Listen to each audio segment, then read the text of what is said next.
பாண்டியன் ஸ்டோர்ஸில் இன்றைக்கான எபிசோடு என்னன்னு பார்க்கலாம். செந்தில் போயிட்டு அவங்க அப்பா கிட்டே சொல்கிறாங்க, நாளைக்கு நல்ல நல்லா இருக்குது, நான் போயிட்டு பால் காய்ச்சலான்னு இருக்கேன்னு சொல்கிறாங்க.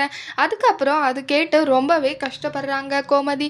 ஏன்டா இப்படியெல்லாம் சொல்கிற, வீட்டை விட்டு போகிறேன் கோட்ரஸ்க்குன்னு சொன்னேன், இப்போ உடனே கிளம்புறேன்னு சொல்லிட்டு எங்கள் மனசெல்லாம் நோகடிக்கிறியடா, ஏன்டா இந்த மாதிரி எல்லாம் நடந்துக்கிற அப்படின்னு சொல்லிட்டு திட்டுறாங்க.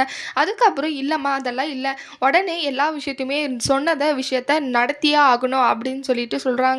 பால் காய்ச்சினது இல்லாமல் ஷிஃப்டெல்லாம் பண்ணணும், எல்லா பொருளையும் உடனடியாக ஷிஃப்ட் பண்ணிவிட்டு இமிடியேட்டாக அங்கே போயே ஆகணும் அப்படின்னு சொல்லிட்டு செந்தில் சொல்கிறாங்க. அது கேட்ட கோமதிக்கு ரொம்பவே கஷ்டமாயிடுது. ஏங்க எதுவுமே பேசாமல் உட்காந்துட்ருக்கீங்க, அவன் தான் போகிறேன்னு சொல்கிறான், ஏதாவது மனசு மாற்றலாம்ல, ஏன் இப்படி உட்காந்துட்ருக்கீங்கன்னு சொல்கிறாங்க. அதுக்கப்புறம் பாண்டியன் வந்து திட்டுறாங்க கோமதியை, அடி ஏன்டி முட்டாளே, உனக்கு தான் புரியலையா, அவன் தான் வீட்டை விட்டு போகிறேன்னு சொல்கிறான்ல, இவ்வளோ பிடிவாதமாக இருக்கால, அவனை பிடிச்சி வைக்க சொல்கிறியா வீட்டில், அவன் போகட்டும் விடுறியா அப்படின்னு சொல்லிட்டு கோமதியை திட்டுறாங்க. அவன் பிடிச்ச மாதிரியே போகட்டும் அப்படின்னு சொல்லிட்டும் பேசுகிறாங்க. ஏங்க இப்படியெல்லாம் பேசுகிறீங்க அப்படின்னு சொல்லிட்டு சொல்கிறப்போ, இந்த வீட்டில் எனக்கு நிம்மதியே இல்லை, நான் வந்து எல்லா விஷயத்தையுமே சகிச்சுட்டு தான் இருக்கேன் அப்படின்னு சொல்லிட்டு செந்தில் சொல்லிடுறாங்க. அதை கேட்ட எல்லாருக்குமே ரொம்ப ஷாக் ஆகிடுது. ஓஹோ அப்படியா, நீ இங்கே எதுவும் சகிச்சுட்டெல்லாம் இருக்க வேணாப்பா, நீ தயவு செஞ்சு கிளம்பிடு அப்படின்னு சொல்லிட்டு பாண்டியன் சொல்கிறாங்க. அதுக்கப்புறம் கோமதியுமே ரொம்ப கவலைப்படுறாங்க. அதுக்கப்புறம் செந்தில் ரொம்பவே மனசு நோக்கடிக்கிற மாதிரி பேசிட்டு அங்கேருந்து போயிடுறாங்க. அதுக்கப்புறம் பாண்டியன் மல்லிகை கடைக்கு போகலான்னு சொல்லிட்டு போயிருந்திருப்பாங்க. அங்கே மீனா ஆஃபீஸ்க்கு போகிறதுக்காக வெயிட் பண்ணிட்டு இருப்பாங்க ஆட்டோக்கு. அங்கே வந்து மீனாவை பார்த்துட்டு பேசுகிறாங்க, என்னம்மா அவன் உன்னை கூட்டிகிட்டு வரலையா அப்படின்னு சொல்லிட்டு சொல்கிறாங்க. இல்லை மாமா, அவங்களுக்கும் எனக்கும் சண்டை, அதனால நான் அவங்க கூட போகிறதில்லன்னு சொல்லிட்டேன் அப்படின்னு மீனா சொல்கிறாங்க. ஏம்மா அதுக்காகவெல்லாம் இப்படி இப்போ பண்ணலாமா, ஏம்மா இப்படி வெயிட் பண்ணியிருக்கேன், யாராவது வீட்டில் கொண்டு போய் விட சொல்லியிருக்கலாம்ல அப்படின்னு சொல்லிட்டு சொல்கிறாங்க. மாமா அப்புறம் ஒரு விஷயம் உங்ககிட்ட பேசணும், இதுக்கும் எனக்கும் எந்த சம்மந்தம் இல்லை மாமா, நான் இந்த குடும்பத்தை பிரிக்கணும்னு நான் ஒரு நாளும் நினைக்கல, அதுக்கப்புறம் இல்லாமல் எனக்கு இந்த குடும்பத்தோடயே இருக்கணும், எல்லாரோடையும் ஒன்றா இருக்கணும் தான் எனக்கு ஆசை, அவர் அந்த மாதிரி பண்ணுறாரு, அவர் எடுத்த முடிவுக்கும் எனக்கும் எந்த சம்மந்தமும் இல்லை, எனக்கு ரொம்பவே கஷ்டமாக இருக்குது மாமா அப்படின்னு சொல்லிட்டு மீனா சொல்கிறாங்க.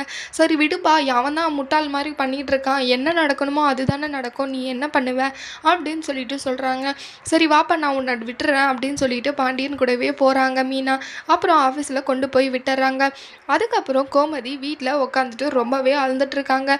ஏன்டா இவன் இப்படியெல்லாம் பண்ணுறான், கொஞ்சம் கூட மனசாட்சியே இல்லாமல் கல் நெஞ்சக்காரனாக இருக்கான், என்னை பற்றி கொஞ்சம் கூட யோசிக்க மாட்டானா அப்படின்னு சொல்லிட்டு சொல்கிறாங்க. அதுக்கப்புறம் அதை பற்றி பேசிட்டு கதிருமே இருக்காங்க. ஏமா அமைதியாக இருமா, அண்ணன் எங்கேயோ போயிட்டு இருந்துட்டு போகிறான் சந்தோஷமா அப்படின்னு சொல்லிட்டு சொல்கிறாங்க. அப்புறம் ராஜுமே ஆறுதல் படுத்துகிறாங்க, அத்தை அழாதீங்க அத்தை, கொஞ்சம் ஃபீல் பண்ணாதீங்க, விடுங்க அப்படின்னு சொல்லிட்டு சொல்கிறாங்க. எப்படிடி விட சொல்கிற, இப்படி பண்ணுறானேடி, வீடே இப்போ ரெண்டாയി இருக்கேடி, எல்லாரும் இப்படியே பிரிஞ்சு போகிறதுனா என்னடி பண்ணுறது அப்படின்னு சொல்லிட்டு சொல்கிறாங்க. அதுக்கப்புறம் அழுந்துகிட்டே இருக்கிறப்போ செந்தில் வந்து சாப்பிட்டுட்டு இருக்காங்க.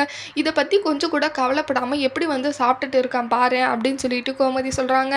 இதில் என்ன இருக்குது, சாப்பிடக்கூட கூடாதா, நான் இப்போ என்ன கேட்டுட்டேன் உங்ககிட்ட, தனியாக போகிறேன்னு சொன்னேன், போயிட்டு வான்னு நல்லபடியாக அமுச்சு விடாமல் உட்காந்து சீன் போட்டுன்னு ஒப்பாரி வச்சிட்ருக்கீங்க வீட்டில் அப்படின்னு சொல்லிட்டு செந்தில் சொல்கிறாங்க. அதை கேட்ட கோமதிக்கு ரொம்பவே கஷ்டமாகவும் கோவமாகவும் வந்துடுது. அதுக்கப்புறம் கோச்சிட்டு ரூமுக்கு போயிடுறாங்க. அங்கே கதிர் சொல்கிறாங்க, அம்மா ஏம்மா போது விடுமா, அழுந்துகிட்டே இருக்காதம்மா, உனக்கும் போகணும்னா போயிடுறா அப்படின்னு சொல்லிட்டு கதிரை சொல்கிறாங்க. அம்மா எனக்கு இங்கேருந்து போகணும்னு எனக்கு எந்த விருப்பமும் இல்லை, நானும் இந்த வீட்டை விட்டு போக மாட்டேன் அப்படின்னு சொல்லிட்டு சொல்கிறாங்க. நீ கவலைப்படாதம்மா, எதுவும் நானும் அந்த மாதிரி எல்லாம் பண்ண மாட்டேன், நீ அல்லாதம்மா அப்படின்னு சொல்லிட்டு ஆறுதலாக பேசிகிட்டு இருக்காங்க கதிர். இதுக்கப்புறம் என்னெல்லாம் நடக்க போகுதுன்னு வரப்போகிற எபிசோடில் பார்க்கலாம். இந்த வீடியோ பிடிச்சிருந்தா லைக் பண்ணுங்கள். பாய்.